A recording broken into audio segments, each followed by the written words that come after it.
Thank Hashem that we're able to learn. It's chassav we're learning. Shab the Beis Hamikdash immediately. And Rosh Shlema, Shav Rosh Shlema, my brethren, the Ukraine should be safe. I'm going to start today, Chaf Beis, Amud Beis, that's 22b. It says, Achirayim v'taich. What is this? 20 lines from the bottom. Less. 15 lines from the bottom. It says, we learned in the Mishnah 10 or 11 differences between Truma and Kodesh. Difference number 2 was that the outer part of a vessel and other parts of the vessel for Truma become tamei independently from the vessel. As you can say that only the outside is tamei. But by Kodesh, if the outside is tamei, the inside is tamei also. You can't divide it like that. That's what we learned. Acharayim v'teich. The Gemara says, "My acharayim v'teich." What does it mean, the outside and the inside? Well, kedetanan, we actually have a Mishnah that discusses this. It says, "Keli shnitma acherav b'mashkin." See, there's a little bit of a problem. A keli becomes tamei from liquid. Now, liquid really can't make a keli tamei because you have, let's say, a sheretz. Okay, the sheretz touches liquid. The liquid. Good morning. Good morning. Where are you? Rochester, New York. Freezing, 18 degrees. It's cold. So, so the liquid can't make a keli tamei because a keli doesn't become tamei from a rishon. A keli becomes tamei from an av. Keli can't be a sheni l'tama. Food could be a sheni l'tama. Anything that touches the rishon becomes a sheni. So, it turns out that there's a tumma midrabanan. Why? What happened over here? There is one type of liquid that actually could make a keli tamei. It's the spittle of a zav. That is considered an avatama that could make a keli tamei. Now, because there is one type of liquid that could make a keli tamei, so the Rabbanan said that other liquids is a gzeira that they'll also make a keli tamei. And so it turns out that all liquids, what type of liquids? Liquid that's tamei, any liquid that's tamei makes a keli tamei. Liquids make a keli tamei. Now, but it's only tamei midrabanan because it's not reik shel zav, it's not the spittle of a zav. But in order to make a distinction, that we should recognize that it's tamei midrabanan, so we said that if it touches the outside of the keli, only the outside becomes tamei. Otherwise, if we think it's a real tumah, we may end up saying, "Oh, this keli touched truma. Now the truma's tamei. We have to burn the truma." You don't have to burn the truma. The keli wasn't really tamei. It was real. There's a problem with destroying truma that's not really tamei. This is just a rabbinic decree that we make it tamei. So in order everyone should know that this is not perfect, it's not 100% tamei. It's just a rabbinic decree that makes it tamei. So they said that the outside of the keli becomes tamei, not the inside. You should be able to differentiate that this is a different sort of tumah. Okay. The outside of the keli is tamei, but not the inside. However, if the liquid touches the inside of the keli, then kulei tamei, the whole keli becomes tamei, even though it's only tumah midrabanan. And really, we should make a distinction. We should only say that only this part and not that part. But we already made that distinction. If it touches the outside of the keli, only the outside is tamei. Now we only make this distinction for truma. Okay. Now it says Beisat Svita. The Gemara asks straight away, but what is Beisat Svita? My Beisat Svita. Amar Rav Yehuda Mashmol Makam Shetzayvtei. It's a place where you can squeeze or grasp. I think this is by by Boaz. Gave her a little bit of the toasted corn, toasted grain. He pinched some grain and gave to Rus. Rabasi says in the name of Rabbi Yochanan that the base at Svita, it sounds like, like a food tray where you have different sections. One of them you use for like a dip or something. This is a salad and this is a thing. So the Nakiya Das, the people that are careful to keep their dip separate from their food, everything has to be in its right place. So they have a different area in the plate or in the tray where they would put some sort of dip. And so what we're saying is that could become tamei independently from the rest of the keli. Tani Rav Bibi Kameder Rav Nachman. Rav Bibi taught in front of Rav Nachman. Can't be Rav Bibi Barabaya. Bavi, probably it says in the Kol HaKelem Ein Lem Acharayim B'Toich Echad Kodshei HaMikdash V'Echad Kodshei HaGvul. When it comes to kachim, we don't make a distinction between the back of the keli, the outside of the keli, or the inside of the keli. If a keli that's used for kachim becomes tamei, so even if it becomes tamei from liquid on the outside, which we made a distinction before, but we say that the whole keli is tamei. That was only for truma. The problem with this brisa that Rav Bibi is teaching is that he says that this applies to Kodshei Mizbeach and Kodshei Agvul.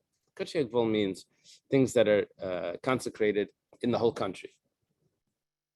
This could be problematic because we said that this really only applies to sacrifices, that the whole keli becomes tamei. Once you start talking about Kodshei Agvul, we don't know what you're talking about. Amalei Kodshei Agvul Ma'ininu. What are you referring to? Kodshei Agvul. Truma. Must be you're referring to Truma. But that goes right against our Mishnah.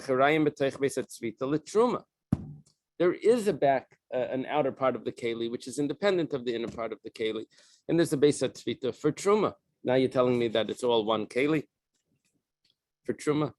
So the Gemara answers Dil Malachon Shenasol Taras HaKodesh Kamret. Talking about Kodshei Agvul, we're not talking about truma. We're talking about Kodshei Mizbeach, or which means sacrificial foods, or we're talking about mundane food that's kept to the standards of sacrificial foods, and we said that would have the same halacha. So, but truma actually has a different halacha. That's how we resolve this issue. Then after he says this, at Kartan Milsad, Amar Rabbi Baravua says, something I just remembered. That Rabbi Baravua, this is Rav Nachman speaking. Rabbi Baravua is his father-in-law, his teacher, says, Achas Esri Mailas Shanukan. The Mishnah spoke about 11 different advantages that Kodesh has, stringencies that Kodesh has over Truma. And we said Sheish Rishonos, the first 6. We said 2 opinions here if it was 10 or 11. Whatever the case is, both agreed that the first division of them, the first part, Bein LaKodesh, Bein L'chol Shenasu Al Taras HaKodesh, applies both to sacrificial foods, or to foods that are kept, mundane foods that are kept to the standards of sacrificial foods. Achraynas, but the second list, the second part of it, is the next 5, according to everyone, is only l'kodesh, but it doesn't apply to the other foods that are kept to those standards. Okay. Next piece of the Mishnah goes like this. It says, if someone is holding something that's tamei medjus, as long as he's careful that it doesn't touch the truma, he's allowed to carry truma at the same time. But you can't carry kodesh at the same time. It's obviously not making him tamei to make the kodesh tamei. Otherwise, we would have a separate problem. Here we're looking at a problem that maybe it's going to touch because he has it in his other hand. Medjus is something that's trodden upon by a zav, which is probably a shoe. Yeah, it could be sat on. The example that we're going to be using throughout this is that it's a zav shoe. So while he's holding the shoe of a zav, he's allowed to carry truma, but he can't carry. Yeah, why doesn't it make him tamei but just because of the medrash is an avatama, it makes the person tameh. Right. The person becomes a rishon, he should be able to make the food tameh. Why is he allowed to? Why is the whole issue that it's going to touch? Maybe medrash is only if you sit on it or if you step on it. I have to look it up. Maybe that's what's happening. It doesn't give off tumah, which is touching, or with carrying. Let's say maybe it's not even touching it. Maybe it's just carrying it, like in a bag or something. Okay. Gemara says, "Kodesh my time alay." What's the problem? Gemara says, "Mishra ma'aser shahaya." We had an incident once, so we said you can't do this. Damar Rav Yehuda Amar Shmuel. Read the name of Shmuel. Ma'aser bechet she'im marber chavash al yayin kodesh mimakim lemakim. We have a story. It's a person that was carrying a barrel of wine. It was wine that belonged to the Beis Hamikdash. It was wine that was going to be used probably for the yayin, for the nesachim. He poured on the mizbeach, and the person carrying it, benifska ritzua shel sandali. The shoelace fell off. The shoe happened to be tamei. Oh, but he wasn't coming. Just Somehow he wasn't tamei. I try to keep track of that. Guess he just knows. Yeah. Shoe. Menatla, he takes it, binichal pichavis. He puts it on top of the barrel that he's carrying. He only has two hands. He's carrying a barrel. He wants to take the shoelace. Maybe he wants to fix it later. I don't know. V'nafla la'avir achavis v'nitmis. He puts it on the barrel. It fell in. Fell into the wine. Everything became tamei. They said if you're carrying something that's a medrash, that's tamei, you can't carry kodesh. Truma, yes, but not kodesh. Where it says, well, this is if this is a real concern, then yachi trumanami. Then why are you allowed to carry truma? I mean, truma would also become tamei from this. It says Hamani Reb Chananya ben Akavyahi. We're following the opinion of Reb Chananya ben Akavya. We had this quoted before in other places. It goes like this. It says, Damar la yasra bi yardin b'sfina k'ma'aser shahaya. To see what we're talking about. The words mean that it was only forbidden in the Jordan River and on a boat, and like the story that happened. Well, what's the story that happened? Mahi, what are we talking about? So we did a story that happened. A story that happened.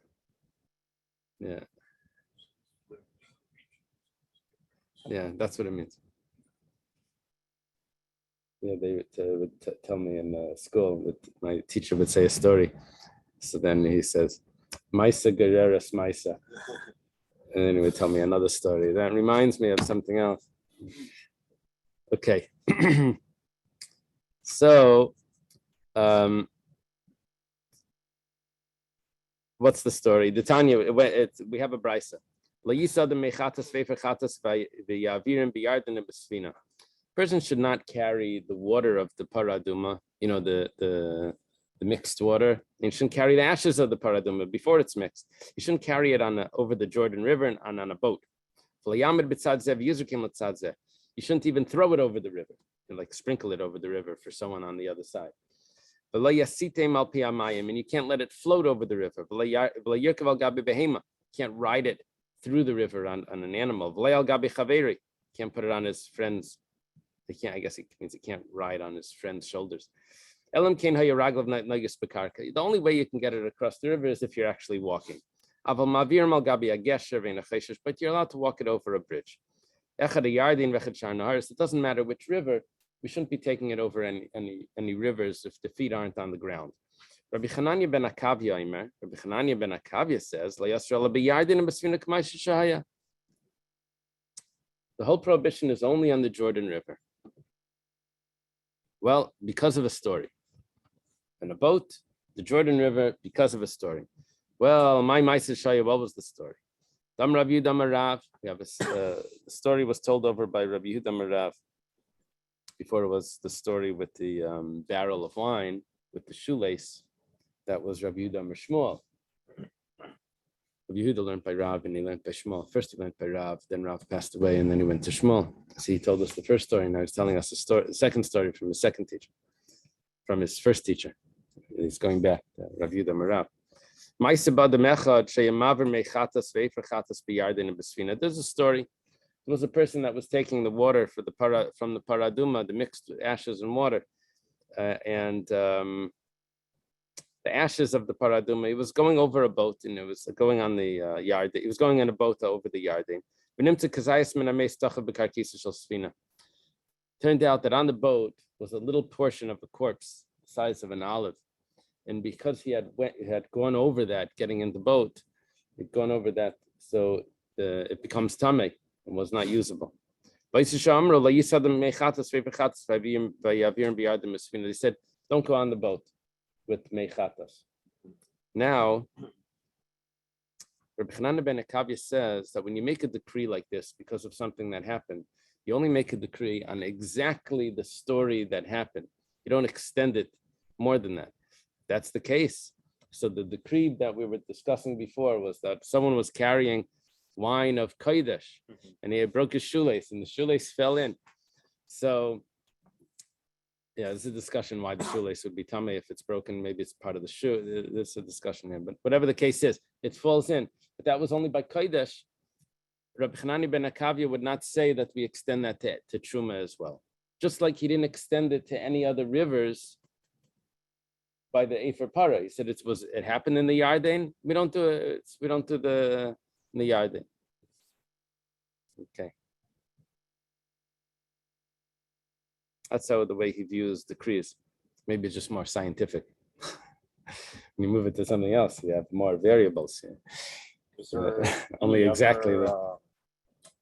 like sugyas where they kind of derive something literally? That From only another story. exactly Yeah. that case. If there is, it would be quoting this Oh, this story. This is like that's what happened here. We tried to do it and we quoted this. Learn the pieces of the pot. Yeah, that's interesting. oh yeah.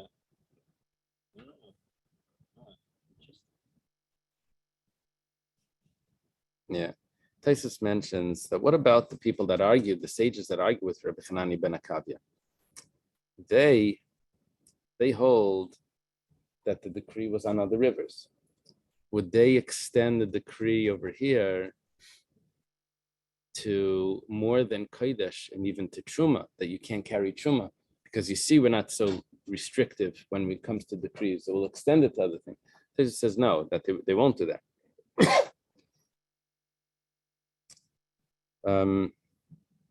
Yeah. In the note in the Koran, I saw that they quote a contradiction in the Rambam. The Rambam paskins by us that the decree is only on Kodesh, following the view of Rabbi Chananah ben Akavya. The problem is when it came to the Para Aduma, he paskins like the Rabbanan that it applies to other rivers.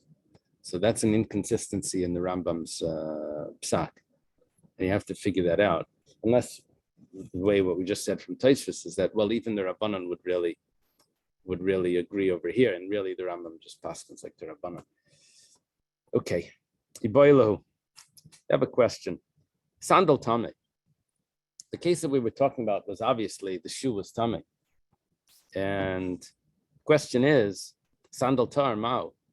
Do we extend the decree that even if the person was carrying the shoe, would we extend it that you can't carry any shoe, even if it's tahar?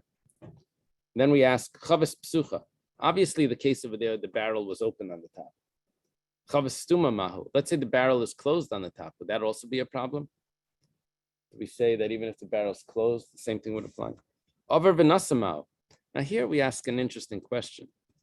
Whenever we have these decrees, what do we do if the person didn't keep it? Do we say automatically it's tamei, or do we say it was just preventative? And well, if it didn't become tamei, it didn't become tamei. Or do we say that no, you violated it, we consider it tamei? How do we view the decrees?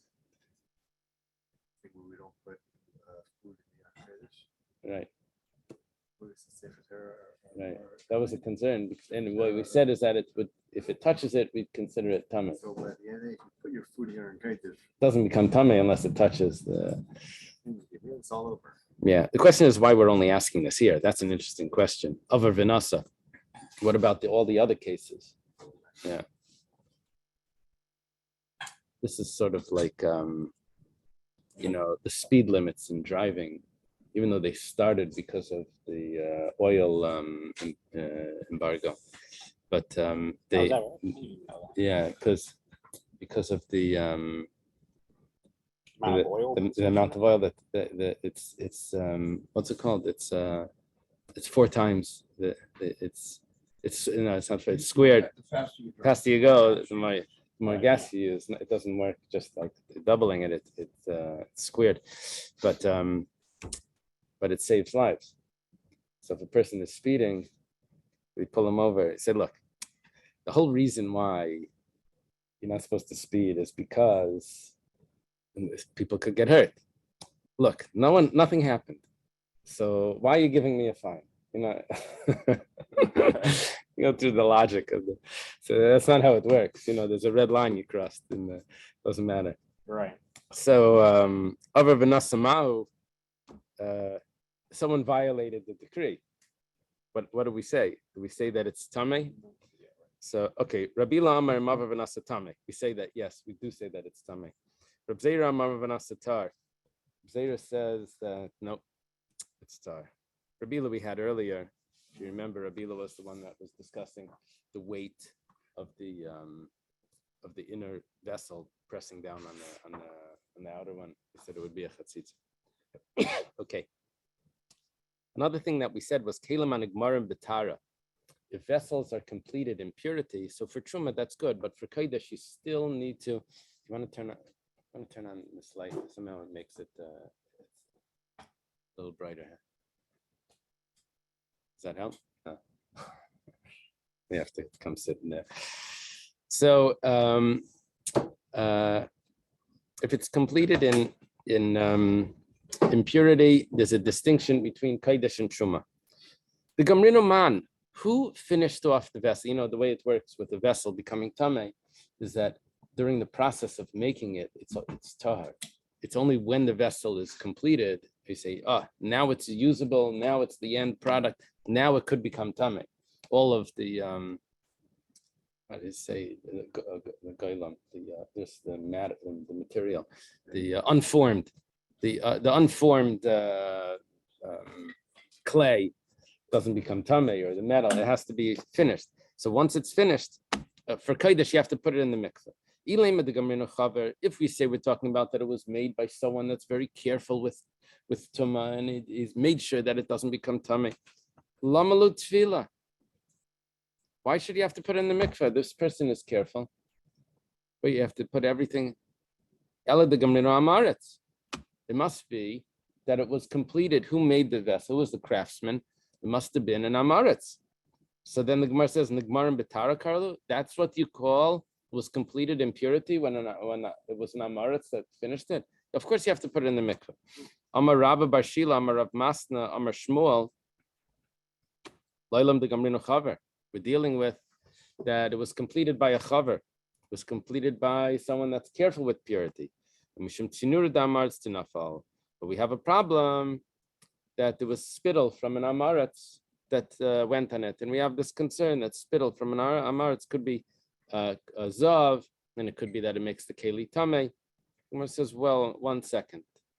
Let's analyze what happened here. Amos. When did the spittle go on the keli?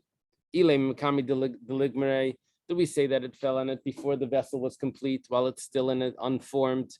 So halav manahu. It's not a keli, doesn't become tamei. The spittle that fell on this raw material. Elabasa de gamre. It must be that it fell on it after it was completed. It's already a keli. We're on 23a, and we're getting towards the bottom, a little up past the halfway mark. Yeah, 2/3 down. It must be that it fell on it after it was completed. And so 1 second, Mizr Zarbu, if it's after it was completed, we're dealing with the chaver, he's going to be careful with it now because it's a keli. It's going to make sure if it became tummy, it's going to be for sure put in the mikvah. Obviously, it didn't become tummy. It says le'olam makami de gamri. You know what we're dealing with? To come up with a scenario where it's not really tummy, but there may be a concern that it's tummy. We're only concerned for kodesh, but not for truma. So what is this scenario? We say that the spittle of an amaretz fell on this keli before it was completed. Well, it's not a keli, so it's dark. The Gemara says, "V'dilma b'idnei de gamrei adayin lachahi."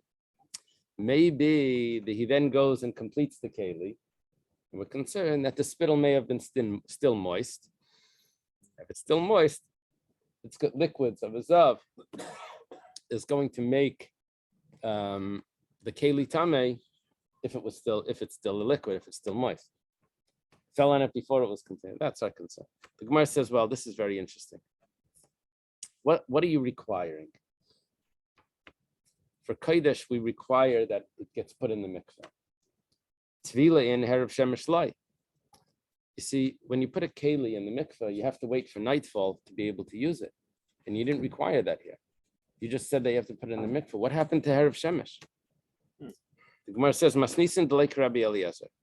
Our Mishnah does not follow Rabbi Eliezer. The Tanan have to follow what's going on over here. There's Shviferes Shachat Chalachatas.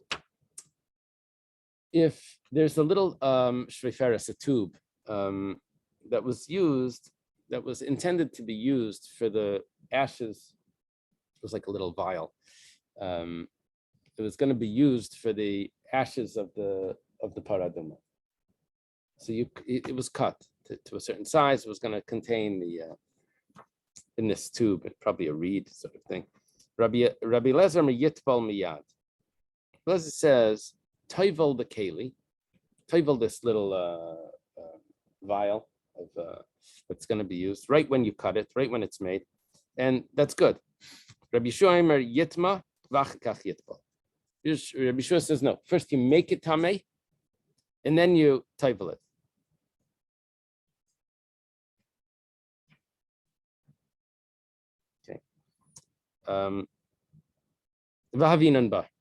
We ask a question. Means we deliberate on this. The Chat Chaman, who is the one that cut it?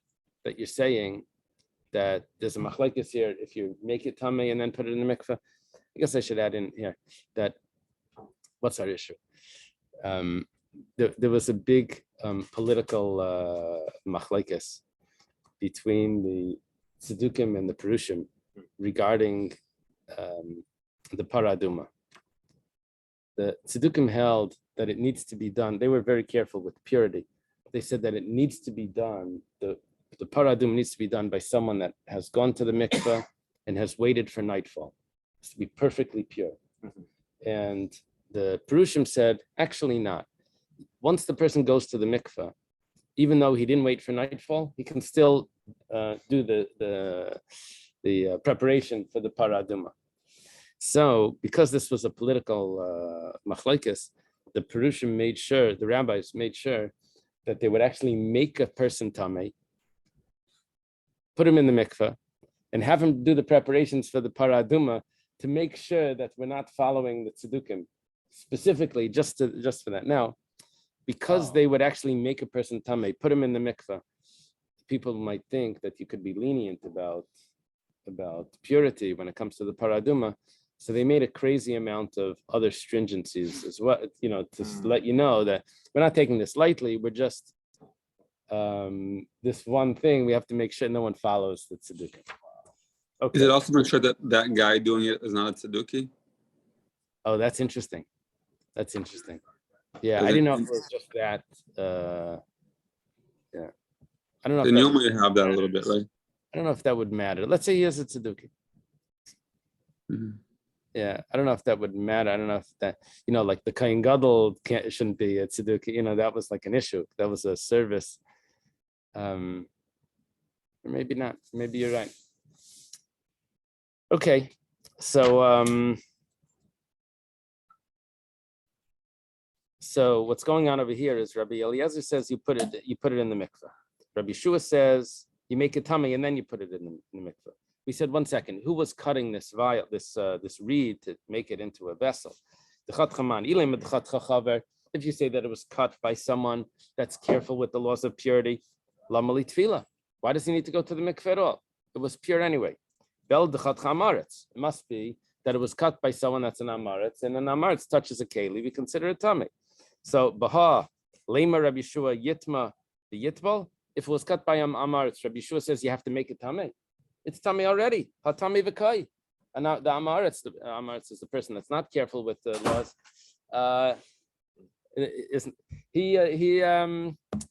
He's tummy already. The keli is tummy, but you don't have to. Rabbi Yeshua shouldn't have to tell you that you make it tummy and then you put it in the mikveh.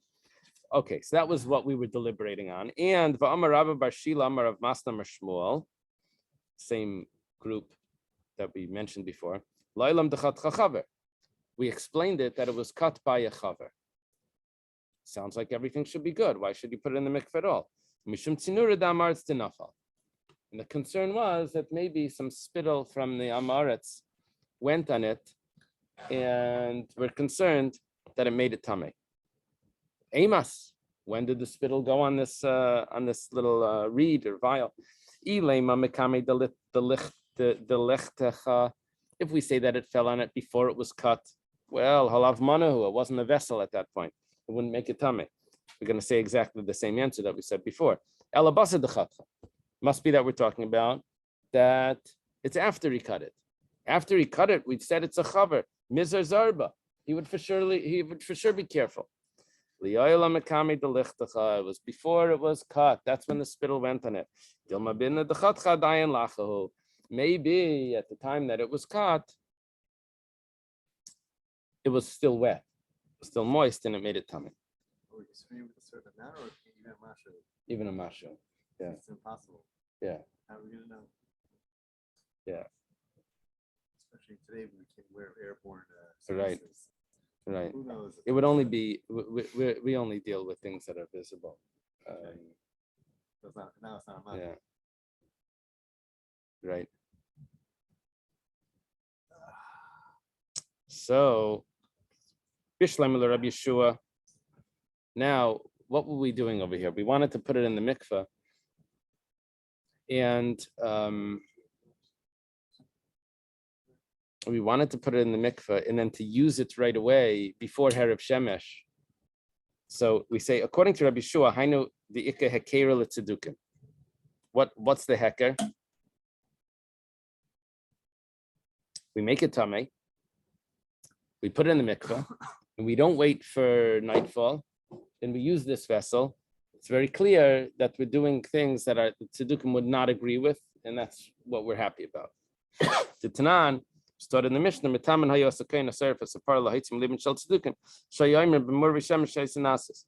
We actually make the kayan tamei, as we explained before. The kayan that's burning the paradim, we make him tamei. We put him in the mikveh, and we don't wait for nightfall to negate what the Tzedukim would have said that you have to wait for nightfall. Elul Rabbi Lezer, but according to Rabbi Lezer, he says that you don't have to make it tamei. Well, he says we're putting it in the mikveh. Why? Because it was touched, there's a concern that maybe spittle from an amaretz got on it. If that's the case, so does he say that such cases you have to always wait for Herav Shemesh or not? We didn't mention that. You see, in our Mishnah, we said that a keli that's finished with impurity, we said that you just put it in the mikveh.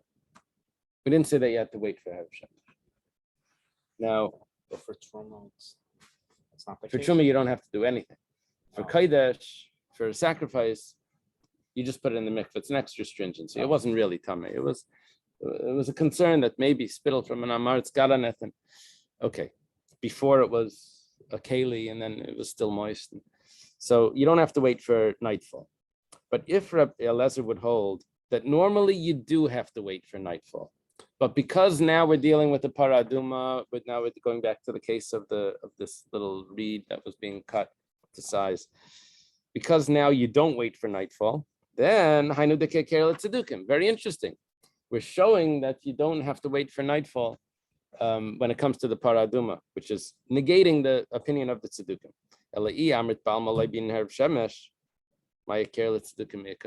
If you never need to wait for nightfall, as we're saying in our Mishnah, that you just put it in the mikveh, you never need to wait for nightfall. So how does Rabbi Eliezer fit with taking out of to negate the opinion of the tzedukah? Basically what we just said, this is like a long discussion around about how to get to the point. The point was that according to Rabbi Eliezer, you probably normally had to wait for nightfall. When it came to the paraduma, you don't wait for nightfall. But our Mishnah says that you don't wait for nightfall normally either. So it doesn't fit with Rabbi Eliezer. So Amar Rav says it's not the case. Really, you never need to wait for nightfall. So why, what was happening over there? You never need to wait for nightfall if it was because of a concern that spittle from an amaretz got on it. But in the case by the paraduma, over there you really should have waited for nightfall, but you don't. Why? Because asu ketami sheretz. Over there, the chumrah was that we make it into as if it was touched by a sheretz. See, by us, it's as if spittle from an amaretz got on it. And over there, you don't have to wait for nightfall. And Rabbi Eliezer will fit with our Mishnah. By the paraduma, we're extra strict and we consider it as if it was touched by a sheretz. Elameyat, if that's the case, leitetame adam, it shouldn't make the person tummy. Allah matanya chaytcha matpila ton tefila.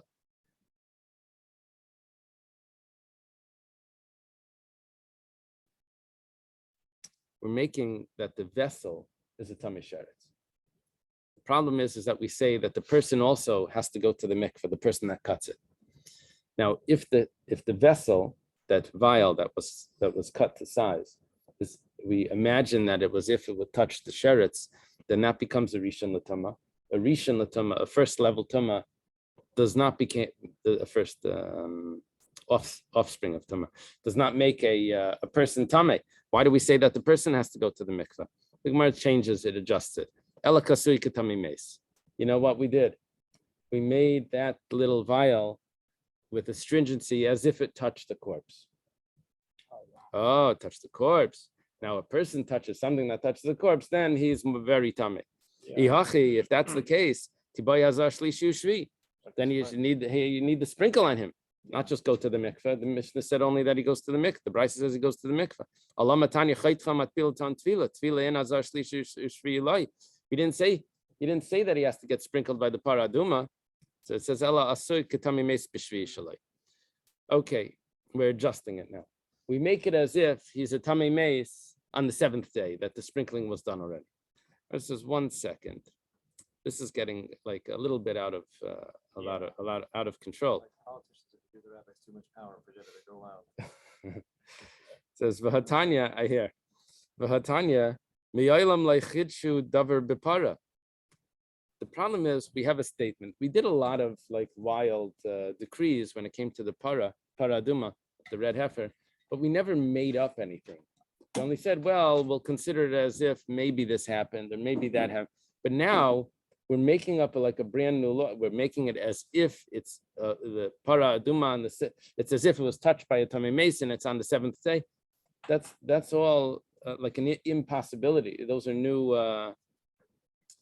That's a chiddush. That's something that doesn't exist anywhere else. Amar Abaya, and Abaya explained what we meant. Shlayamru karda mitami maishav. We're not going to say by the paraduma that an axe gives off tuma like a cheer of a zav. That we never said. We would say that an axe would have this whatever tuma an axe can get, and a cheer would get whatever tuma a cheer could get. That was a concern, but we didn't make up something that was impossible. Kedetanya, as it's taught in the Brisa, vayoshiv ala keli, someone that sits on the keli that the zav. Say yeshiv ala keli, yeah, someone that sits on the chair that the zav sat on. Yachal kafa sav yashiv ala. Maybe if someone actually takes a measuring bowl and he turns it over and he sits on it, he's going to become tamei. Tarkev yashavala. Tarkev is another measurement. He sits on it. He turns it over and he sits on the upside down. Only if he sits on a chair that the zav sat on will he become tamei. Mishum yuchad li yeshiva. That has to be an actual chair that's meant for sitting on. This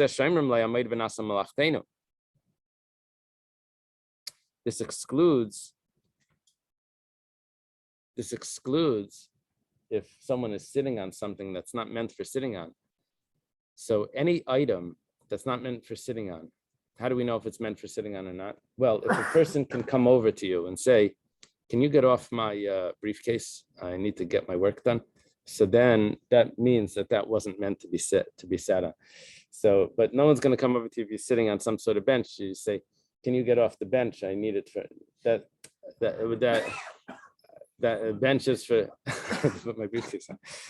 Okay. Shaila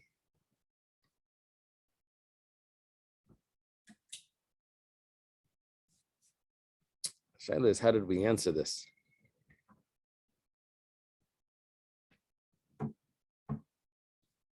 We're making the person's also tamei by the paraduma.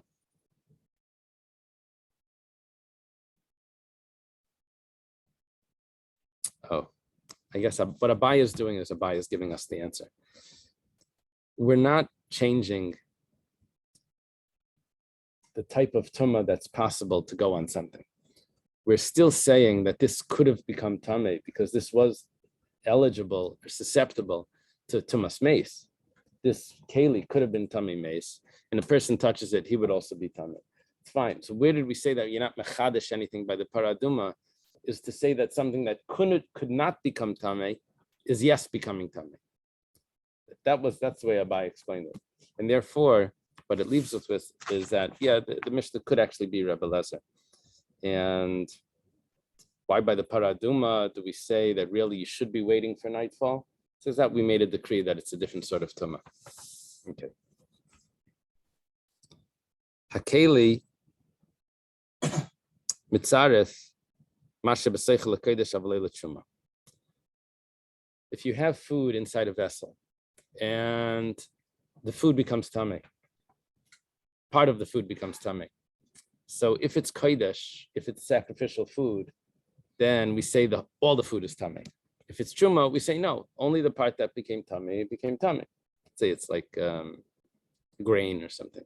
Only those grains, only those wheat berries or whatever, that became tamei, but not the rest of it. You scoop it out. But for kodesh, we say no, it's all tamei. The keli, the vessel, joins everything together to become one. Anything that's in that vessel for kodesh. Where it says minani mili, where do you know this from? Amar Reb Chanan. Reb Chanan says the makra kaf achas asar zav melei ketores. We quote by the Nesiim. It says 1 spoon, 10 gold, that weight, filled with ketores. Hakasav asar lekol masha bekaf achas. You see, it says kaf achas, 1 spoon filled with ketores.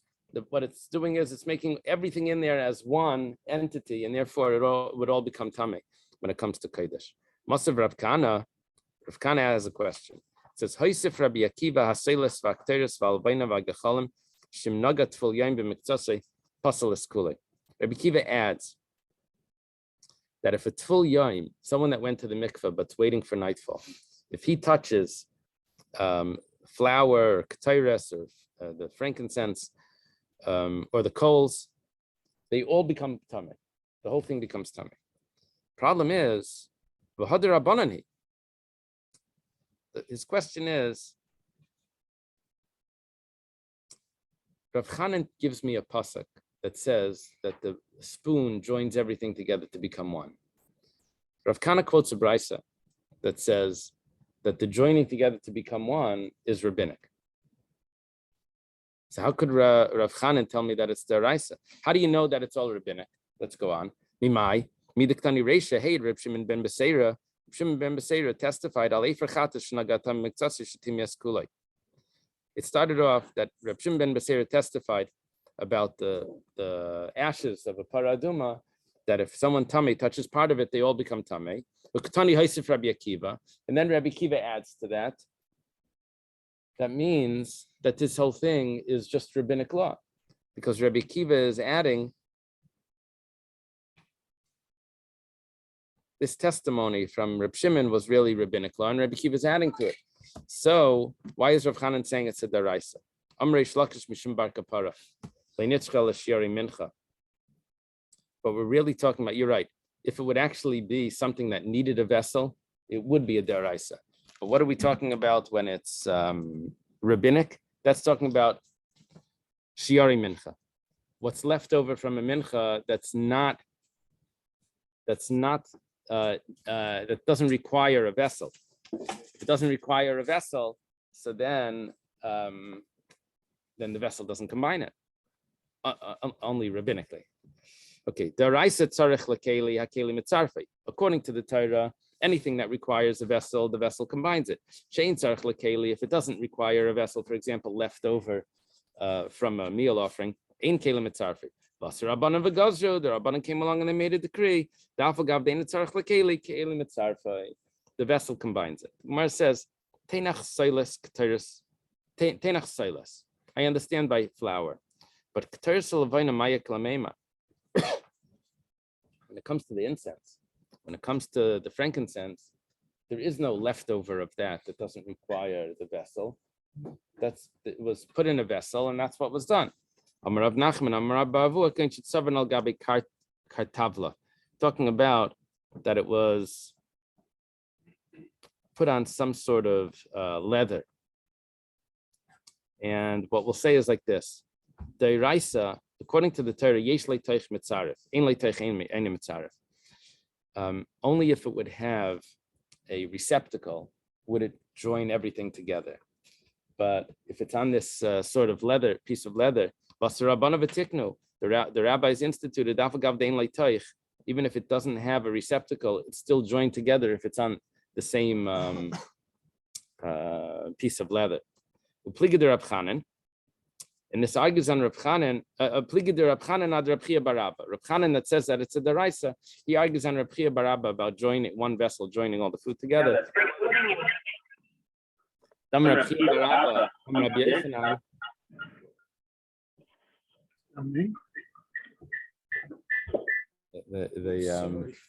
What they call that, the hot mic. This is Shel Rabbi Akiva Nishtas Mishnazu, because Rabbi Chia Barabba said in name Rabbi Yechanan that this is also only rabbinic. Even what we said that the keli is mitzaref, if it requires a vessel, Rabbi Chia Barabba said in name Rabbi Yechanan that that's rabbinic as well. That the whole thing is over here is rabbinic. Okay, let's leave it over here. With Chaydash everyone on Shabbos.